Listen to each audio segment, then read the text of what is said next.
अस्सलामुअलैकुम।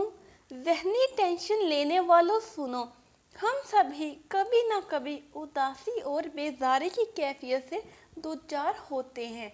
लेकिन अगर ये उदासी और बेजारी 1 से 2 हफ्ते में ठीक ना हो और हमारी ज़िंदगी के मामलात में फ़र्क पड़ना शुरू हो जाए तो इसे ज़हनी दबाव यानी डिप्रेशन कहा जाता है।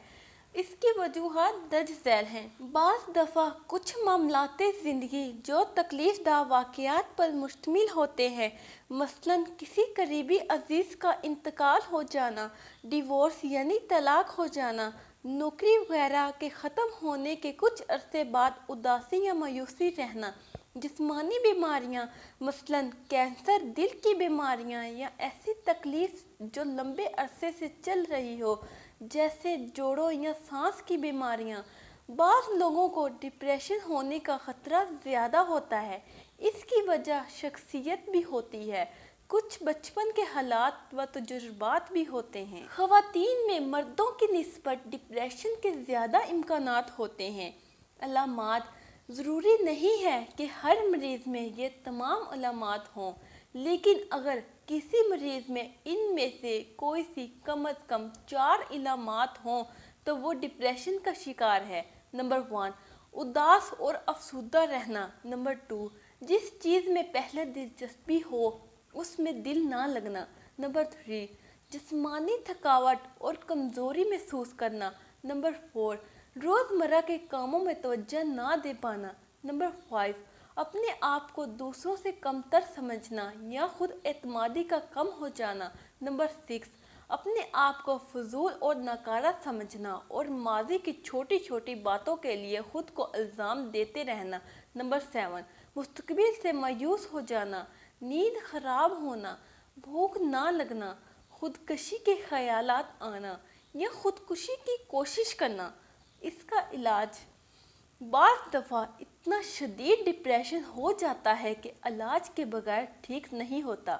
जैसे और बीमारियों के मरीज़ हमदर्दी और इलाज के मुस्तहक होते हैं, इस तरह ये मरीज़ भी मदद के मुस्तहक हैं, ना कि मजाक उड़ाने और तनकीद करने के।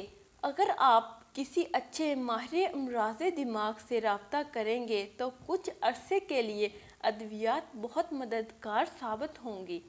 इसके अलावा चंद तजावीज़ ये हैं। नंबर 1, अपनी मदद आपके तहत अपनी जज्बात कैफियत को रास ना बनाएं। यानी अगर आपने कोई बुरी खबर सुनी या कुछ बुरा हुआ तो इसे करीबी काबिल एतमाद दोस्त से शेयर कर लें। बार बार दोहराने, रो लेने और अपने अंदर की कैफियत जो आप गम की वजह से महसूस कर रहे हैं शेयर करने और इसके बारे में बात करने से दिल का बोझ हल्का हो जाता है। जिस्मानी काम, चहलकदमी, वर्जिश करने से सेहत और नींद बेहतर हो जाएगी। मसरूफ़ रहें, चाहे घर के काम काज में। अच्छी किताबों का मुताला करें, अच्छा खाना खाएं। ताज़ा फलों और सब्जियों से विटामिन की कमी पूरी हो जाती है। शराब नशा से दूर रहें कि ये हराम है। कुछ लोग समझते हैं कि शराब पीने से डिप्रेशन कम हो जाता है, लेकिन हकीकत में शराब नशे से डिप्रेशन की शिद्दत तेज़ हो जाती है। अगर आपको अपने डिप्रेशन की वजह मालूम है तो इसको लिखिए और फिर खुद गौर कीजिए कि इसे कैसे हल किया जा सकता है, यानी इलाज भी लिखें। मायूस ना हों, अपने आप को याद दिलाएं कि जिन हालात से आप गुज़र रहे हैं इनसे और लोग भी गुज़र चुके हैं। इनसे आपका डिप्रेशन ख़त्म या कम हो जाएगा, चाहे आपको फ़ौरन इसका एहसास ना हो। अल्लाह करीम अपने फजल करम से हमें डिप्रेशन और दीगर अमराज से महफूज फरमाए। आमीन। अपना रुख कामयाबी के सूरज की तरफ कीजिए, नाकामी के सारे साए पीछे रह जाएंगे। अगर आपको ये वीडियो अच्छी लगी हो तो इसको लाइक, शेयर, कमेंट ज़रूर करें और अपना बहुत सारा ख्याल रखें। अल्लाह हाफिज़।